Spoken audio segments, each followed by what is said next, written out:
Alright, here we are. This is Rock Cycle on another live stream, and today we're talking about the Glastonbury 2019 festival lineup. Now, I do believe this came as a surprise, or at least I wasn't aware that it was being announced today, so it was a bit of a shock. So I had a bit of a look through it already, so I'm just giving my initial thoughts and feelings about it, and let me know what you think about it in the comments below. Well, I think it's a bit ironic, first of all, for me to be talking about it, because yet again I'm not going to it, because the tickets are a pain in the ass to get. I'm just going to close this curtain. It looks like it's messing up the light a bit in the video. Sorry, that's the pains of live streams. But anyway, let's get more into it and more focused. I think this is a very good sort of classic style Glastonbury lineup. It's sort of got a bit of everything you want. There's a good variety and mix across it. I think there's lots of good new up and coming acts who are relatively more recent. That's very exciting to see on there. Things like Billie Eilish and Sigrid, who have really blown up recently, and George Ezra as well. There's also got like a lot of old classic acts like The Cure, Janet Jackson on there. So it's a good variety and there's a good bit of something for everyone. And I think, well, we've got 5 headliners, I believe they all are this year, which I think is a first. There's going to be a few co-headlining, which is always good because it's like 2 for 1, why not? I think it's a pretty solid, decent set of headliners. I think The Killers and The Cure, they've been going around for a while, they definitely deserve it. They're both very decent bands, they're both pretty exciting live and they're good fun. So they're 2 great additions. Next up we have Stormzy, who was already announced, and he's a bit controversial to say the least.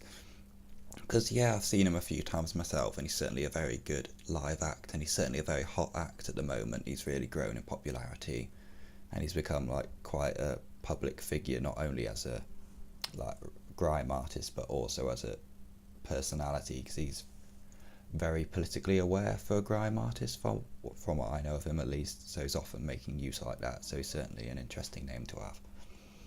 But yeah, is he really big enough to do it? That seems a bit strange for them, because like he's only got 1 album out, he's pretty recent. Yes, he is good, but I don't really think he's deserving to be up there compared to some of the other acts who aren't up there, who are even on the lineup. I think he'll certainly live up to the hype. I think he'll do a good show, but I don't know if he's earned it as much as other acts have. Then you got Kylie and Janet Jackson as well, who are a bit more for the old style bunch. Like, they're a bit of an older act, yeah, but Kylie, yeah, she's been around quite a while. I haven't actually seen her live, but I've watched a few of her live shows, and to be honest, to me, they do look a bit dull.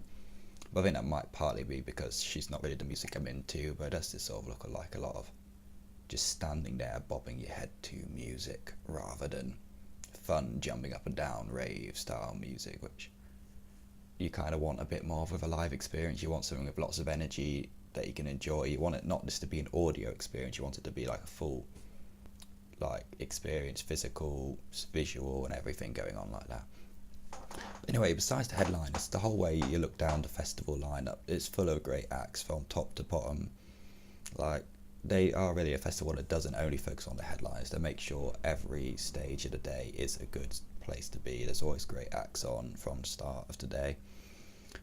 So I think that's pretty good. Some of my favourites on there have got to be Liam Gallagher and Two Door Cinema Club. I think they're great additions.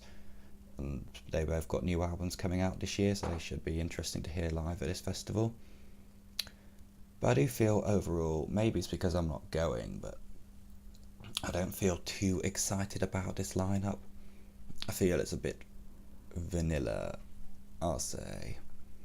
Like, yes, there's lots of good acts, but I don't feel there's anything exciting on there. There's nothing that feels massively unique or special going on. Maybe it's just because I'm not going and I'm not that fussed about it already, but usually just when I look at the posters, you're like, wow, this is such an exciting, great festival.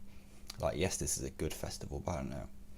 I feel like it's just missing like a bit of a special touch, like that Glastonbury magic that it always has this year. But yeah, overall, I'll say that's pretty good, and it's a decent lineup, and I'll be excited to watch it at home at least, definitely. I will say, if you're interested in festivals and that sort of thing, we've got the longest video ever for this channel where we go through quite a few different UK festivals, comparing them, seeing what looks good and what's bad, coming up soon. So if you're interested in that, stick around and click subscribe. And if you want to, of course. Anyway, that's just my quick reaction, so I'll see you in the next video. Fuck. Yes.